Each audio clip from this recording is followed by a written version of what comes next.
What's up, everybody? My name's Chance, and in honor of Kaldheim coming up very soon, we're going to be diving into a dwarf deck today. That's right, 7 dwarves and their merry band of dwarven brethren, right? So we have Rimrock Knight and Torbran alongside them. Of course, the trio, the trifecta of dwarven madness in the current standard that we have. But in order to get ready for all the new dwarves that are dropping, I figured what better time than now to play all these dwarves in a good face-smashing mono-red dwarven deck. So this is a little janky, as we do have things like Moraug in the deck and you know, Ferocity of the Wilds. This stuff we only have in here as a one-off, and it's mostly for me to have fun with. So don't, you know, if you see it and you're like, Janice, this is total jank, don't, it's only one copy, you know, take it out if you wanna.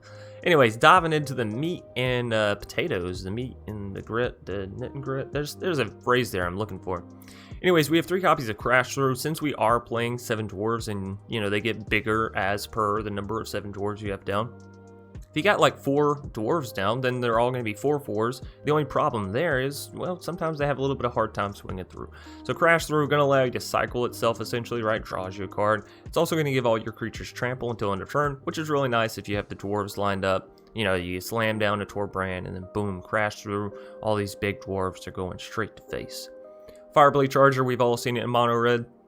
It's very good. 1 mana for this 1/1 that whenever it dies, it deals damage equal to its power to any target. Not only that, we've seen dwarves and goblins work together in the past. Now, generally, dwarves are on the good side and goblins are on the bad side, but I've seen a few bad dwarves, so Fireblade Charger kind of makes sense. 3 copies of Fire Prophecy for some removal. Also helps us cycle through our deck to find more 7 dwarves, right? Because you can't just play 1 dwarf and be okay. You need all 7. Rimrock Knight to help us boost up our creatures at instant speed with that +2/+0. Also, it's a dwarf, so that's kind of the main reason we're playing this deck. It's a 3/1 for 2 mana, pretty solid. 7 dwarves, 2/2 for these 2/2s. You can have 7 of them in your deck. Every time another creature with 7 dwarves enters the battlefield, all of your other 7 dwarves are going to get +1/+1, so long as it remains on the board, right? So theoretically, if you have all 7 down, all 7 adding +1/+1 to each other, they all should be at like an 8/8, right? Because the original won't have the +1/+1. But anyways, Shatterskull for some removal, Bonecrusher, because, well, we also have Giants coming up in the next set, and I have a feeling like this card, it's probably going to continue to be one of the most played cards in Standard, you know, till it rotates, easily till it rotates. Anax really helps you whenever your creatures die, and obviously as we're going to the face for the most part, your creatures are going to be dying, so you get the satyrs back and get to keep swinging in. Akroan War helps take your opponent's stuff and then, you know, make them swing in, yada yada yada. 3 copies of Embercleave to help, well, finish the opponent off with the dwarves, right? Nothing better than having these 7 dwarves catch a big scary sword. We do have Ferocity of the Wilds, 3 mana for this enchantment. Attacking non-human creatures you control get +1/+0 and have trample. We don't have any humans in the deck. We have dwarves, baby. So every time they attack, they get +1/+0 and have trample. It's really nice on the Fireblade, actually. I was like, oh, this will be cool for my 7 dwarves. If I get a lot, I can swing in, blah, blah, blah. But it's actually really good on Fireblade. You swing in, and now it's a 2/1 with trample. The opponent's even less tempted to block it, right? Anyways, Moraug, Fury of Akoum, 6 mana for the 6/6. Each creature you control gets +1 for each time it's attacked this turn. Essentially, I just wanted the dwarves to have a big coup de grace. I know Torbran is, and I know Embercleave is, but I wanted to play Moraug, so sue me, right? Dwarves and Minotaurs can live at peace in one world, I'm sure of it. And as far as the lands go, we have 22, we have 18 mountains, and 4 Castle Embereths to make sure we're able to pump up our dwarves at a moment's notice. Anyways, thanks everybody for watching. Hope you've enjoyed. If so, please be sure to leave a like down below, comment in the comment section, and most importantly, subscribe if you're new here and you want to see more of this awesome, one-of-a-kind content. Because y'all know this is the only channel to get this kind of stuff where we play fun stuff, we play challenges. We don't just stick to the norm and say, I'm going to go take a nap on the meta, right? Anyways, thanks everybody for joining us. Without further ado, let's dive into these matches. Anyways, Makosh. Oh my gosh. We'll keep. This is Dwarf Central right here. You got the workers, you got the scouts, or maybe the soldiers, right? And you got the commander, the noble. Or maybe this is one of these guys that's just hauling ass.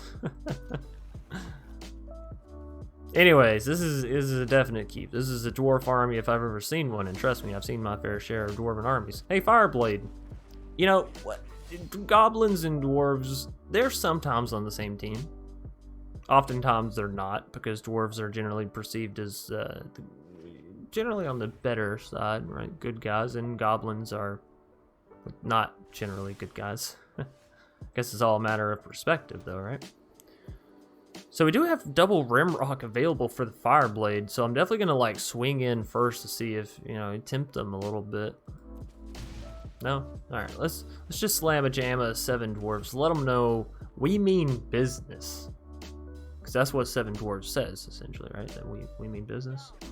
It's definitely not sending the message that we're playing jank. No siree. So next turn we'll be able to use a Torbran. Does that stop me this turn from using a Rimrock and go into the face on that Kazandu? Just going crazy. I don't think so. I don't think so one bit. Do it. Do it, Kazandu. You feeling lucky, punk? Alright, so we are going to go ahead and buff this and get down the Rimrock. And I know what you're saying, Chance. Why, though? Why are you spending all your mana here? Because we're going to drop the Torbran next turn, or we're going to drop the Akroan. Either way, we're going for this big swing back at them that I'm hoping they're not expecting, they're not looking for, they're not going to be ready for, right? We're going to cut back at them. Now, the worst possible outcome here for us is, of course, they go for the Great Hinge and then get down another creature to follow that up. You know, some things, they just happen. Since Kazandu is just swinging in, I'm going to assume they don't have a Great Hinge. We're going to let that damage happen. Mostly because I'm not going to get this little dwarf crushed by a mammoth. That's just wrong. He's down there working his little heart out for the gold, for the whatever metal dwarves use. Extinction event. They're going even. And it breaks my little heart. Castle Embereth. I do want to drop the Torbran. I just want to drop the Torbran on a more big board, you know? So we're just going to use the Akroan.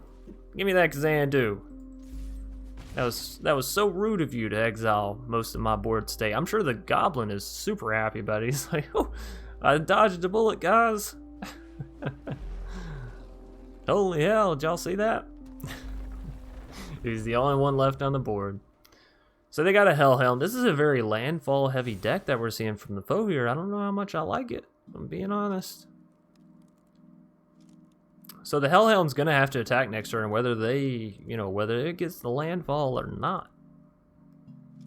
What do they got here? What's going on? You got a little instant speed madness you want to share with the crowd?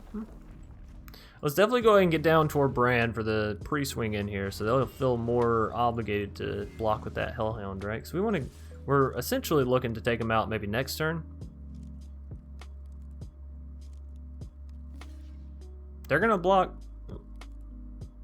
Okay. I think I am still gonna use Rimrock here, right? Or do I wait until they have Mammoth back? I think I'll wait till they have Mammoth back, actually. So we're doing good damage there. They're down to 12. Rimrock, you just chill. You just take a little chill pill. We can also use Castle Embereth, so we're about to be able to stack some damage, right? Dwarves, putting the beat down on them, letting them have the axes and the pickaxes. And is that it? You guys just carry pickaxes and axes? Phylaf, hey, there's one you don't expect to see. You also don't like to see, but it is what it is. So they're gonna get Mammoth back here. Oh, we got an Embercleave. This is so freaking awesome, man. So, I mean, this. How much is this gonna cost? 1, 2, 3, 4, 5, and then 1. Well, yeah. Send in the Charger. And they're going to be like, do I block this with a plant? I don't know. But we also have Embercleave Rimrock, and they don't know about that. We also have Torbran adding extra damage, so if they do something silly like this, They just might regret it, folks. That's gonna be 5 damage and then another 6. Bam! So they can't really kill our Fireblade now without killing themselves, of course. They could exile it. If they have another extinction event, that would be horrible. Moraug. This could lead them to lethal for us, right? If they play this correctly. I don't know how you play these correctly. They also have a lot of damage coming at us though, so.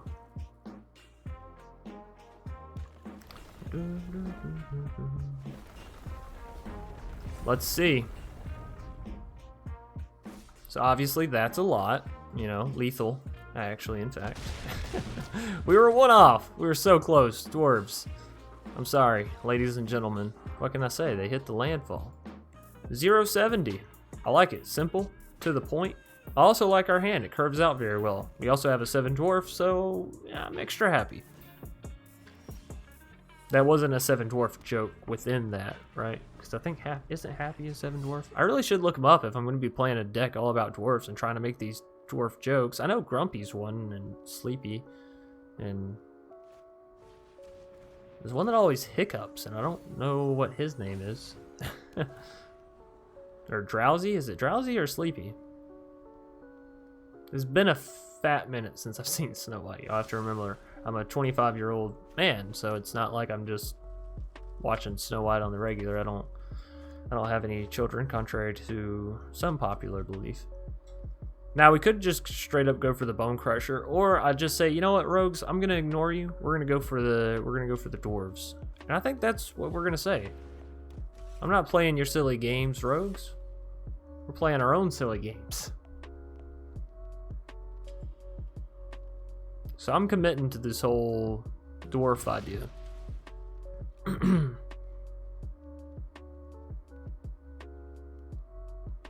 I mean, we got the crash through with Torbran, so it could turn out alright.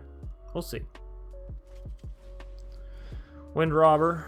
That's boring. Oh, you got rid of my Ferocity. You bastard. So we will have enough mana for Torbran next turn. I could just hard cast Bonecrusher here. Bonecrusher. Am I going for the Torbran next turn though?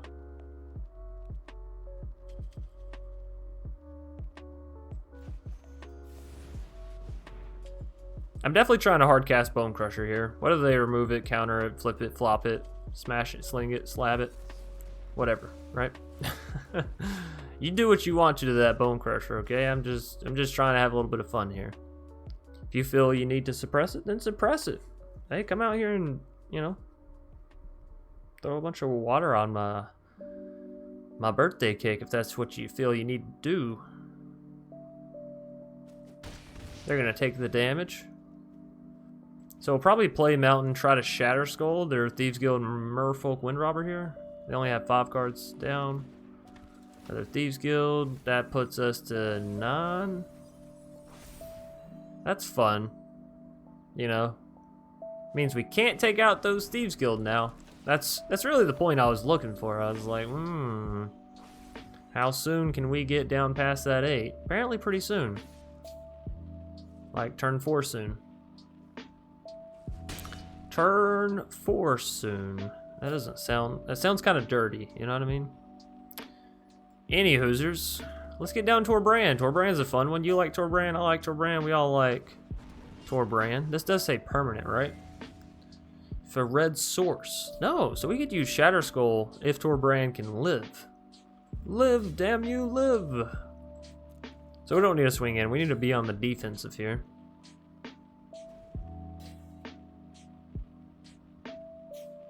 Yeah, if we can use Shatterskull, we can really pop some rogues out.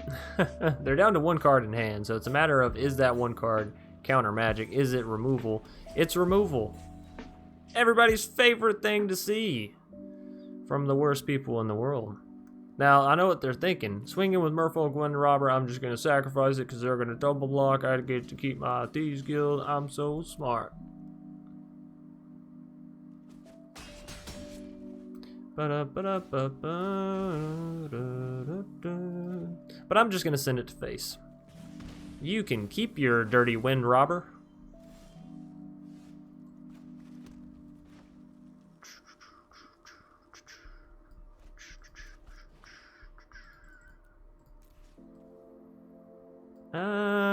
Actually, yeah, no, I'd rather draw from one more land potentially in the future. Hey, two Seven Dwarves.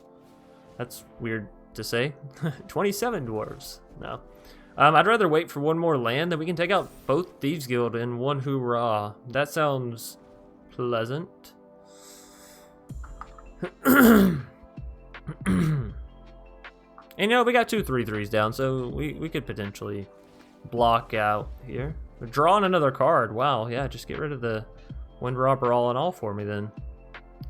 Fine by me. But now, even if we do, you know, draw into a land, it's not the world's worst thing. They might have counter magic here, who knows? Might have destruction. It's anyone's guess, really. No attacks. Hey, we hit the land. We hit the land. Alright, well, let's go for the swing in. Let's see what they have here.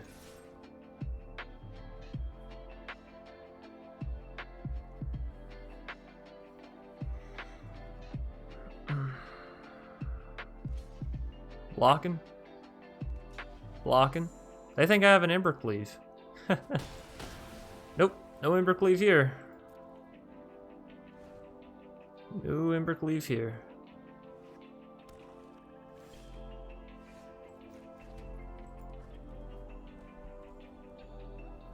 What do they have that they can play at instant speed that they wouldn't want to play at instant speed?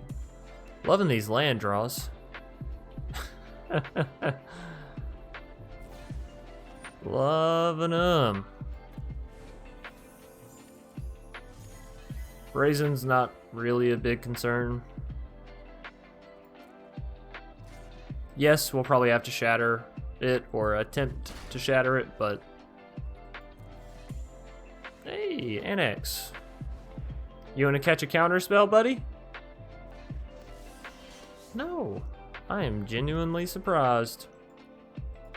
You know, actually, I think we take this punk Brazen on the face one more time. Yeah, that's totally worth it. Now we can take out a Brazen and a Soaring. We're gonna take a lot of damage on the face, but and you know, of course, they always have the chance of countering it. But the chances of beauty are there. Embercleave, no! We really needed that Embercleave. That's alright. So we just have to deal 4 here, then 1, 2, 3.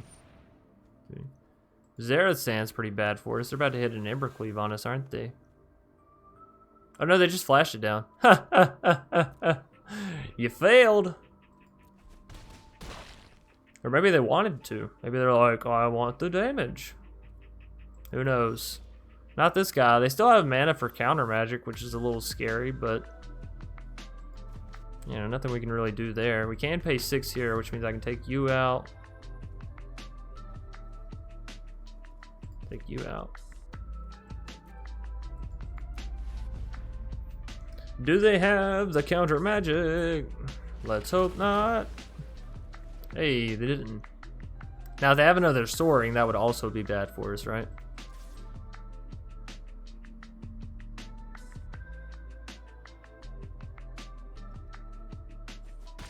Woohoo! We connected. Alright, we do have Torbran that can come down next turn. That does make our Anax a little bit bigger, but we're going to need a little bit more than just Torbran, you know? We're going to need another Embercleave. I know they milled us 1. What about the other? Yeah, it's it's gone. It is gone. Oh, that's unfortunate. So we're really kind of on a time ticker here. On a little bit of a time ticker. Maybe they won't block here. Maybe they're like, oh, you're at 5 health. I got 4 damage in the skies. If I can just flash in my creature, blah, blah, blah. Of course, I think they can flash in their creature and actually have us. So, you know, this could deal potentially 9 damage. Puts them down to 7 life. So if they don't have a creature, if they don't have the answer to us, we could have the answer to them. No! Alright, GG. We fought hard, but won't be enough. Rogues. They got us. In the end, they got me. Mick Killer. Or MC Killer? Probably Mick Killer, like McDonald's, but gruesome. I'm gonna keep this because you know I see the dwarves and I'm happy about that. They're running a Karuga deck. You know, I'm happy to see some more Karugas out and about in the field. Happy to see the big hippo getting a little bit more loving. You can't have something that big not get as much love as what it gets, you know what I mean?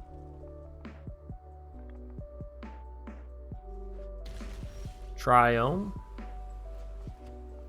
Ooh, wrong dwarf. Sorry, guys. I would never get you too confused. You got a long gray beard, you wear a hat. You know, this one likes to let things go free. Flow back, let the wind scrape through his hair. Skyclave. Now, why are you going to be a bitch? Oh, look, the opponent's playing something fun. Quick, kill him. Well, bastard, fuck you. I'll play this at sorcery speed. Yeah, let's just stick with the hand we got. I feel alright about it.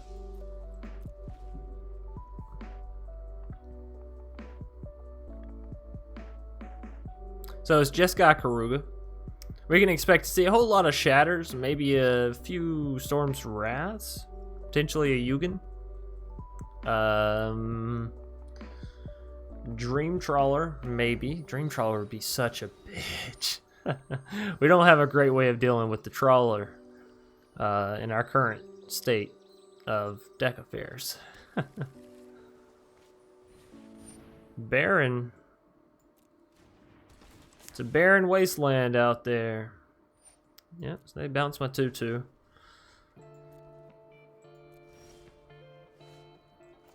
Oh, how you work me so, Baron. I love it. I love it. Alright, so we got some dwarves on the board. You're not keeping these fellas down. Not today, not ever. They're too resilient. They'll just tunnel under you. Look at them. They got pickaxes. They're ready to go. Speaking of ready to go, not that that has anything to do with what I'm about to say, but I figured, you know, it's a good semi-transition. I feel like I hear something, and I don't know if it's outside or in the game. Anywho's or what's it's swing all in with the dwarves. I feel like I was gonna say something and now I've completely forgotten it. You know, I do that a lot. I feel like it was important too. Oh yeah, go subscribe if you're watching this on YouTube. Hit that subscribe button, hit the bell icon. Blah blah blah blah blah blah blah. Embercleave onto the Rimrock, because Seven Dwarves is getting bounced. Why they would bounce that one instead of this one? Oh, maybe because the adventure spell, right?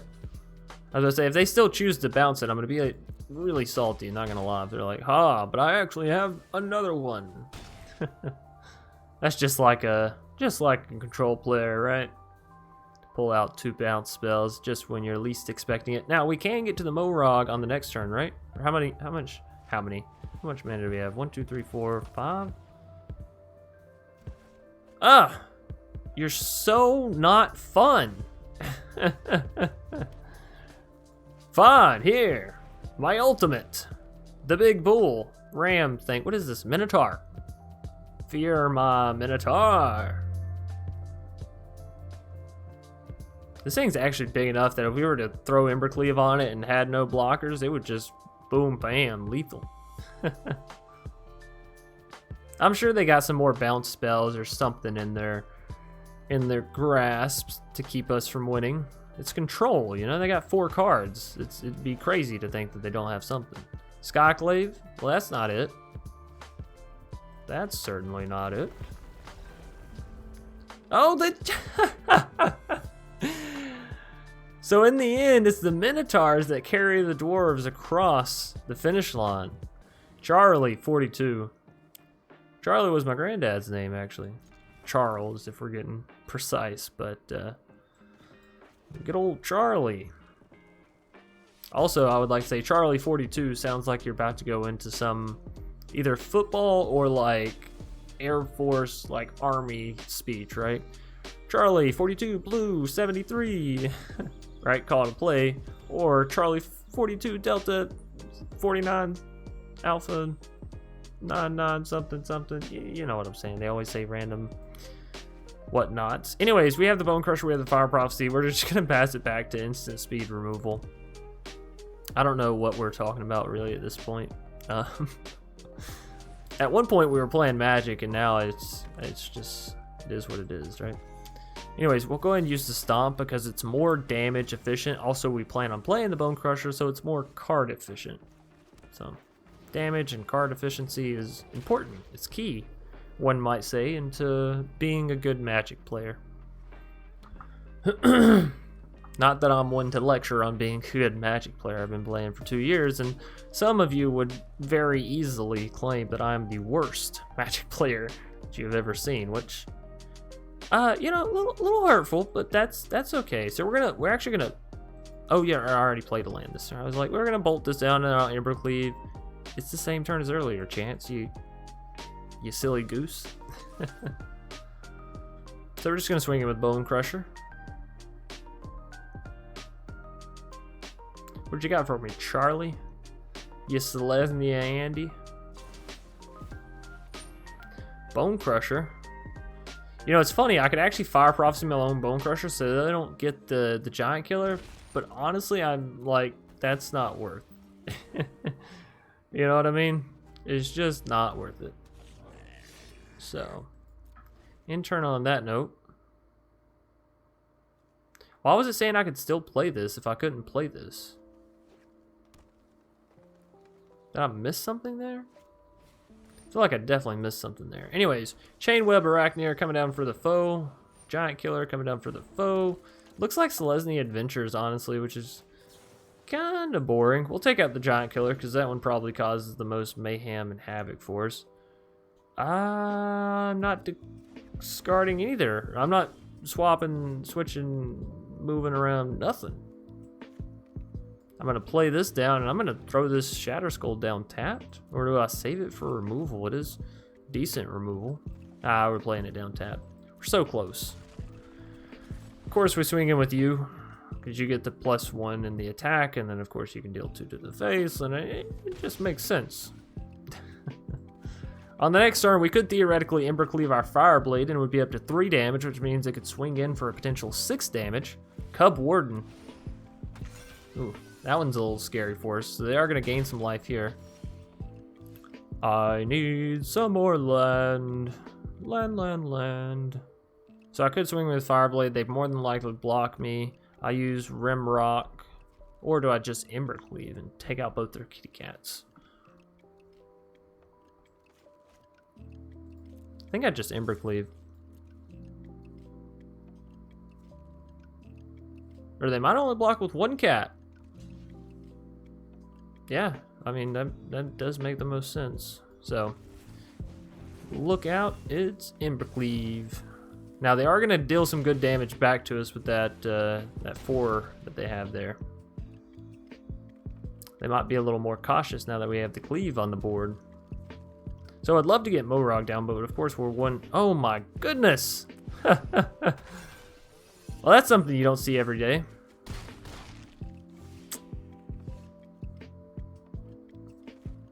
Something very unfortunate you don't see every day, as a matter of fact.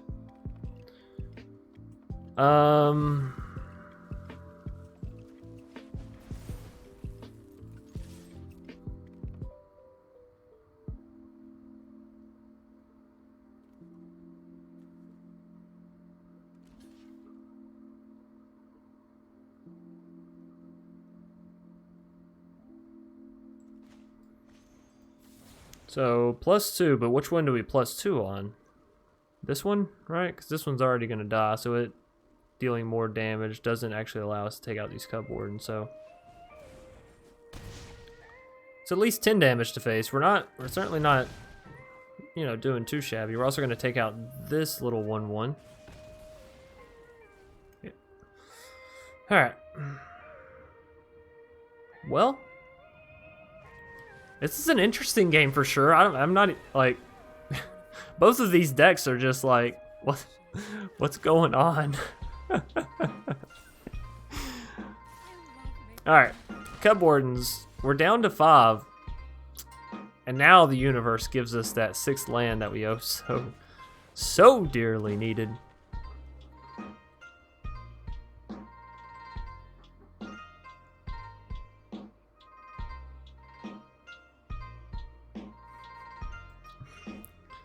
All right, no blocks.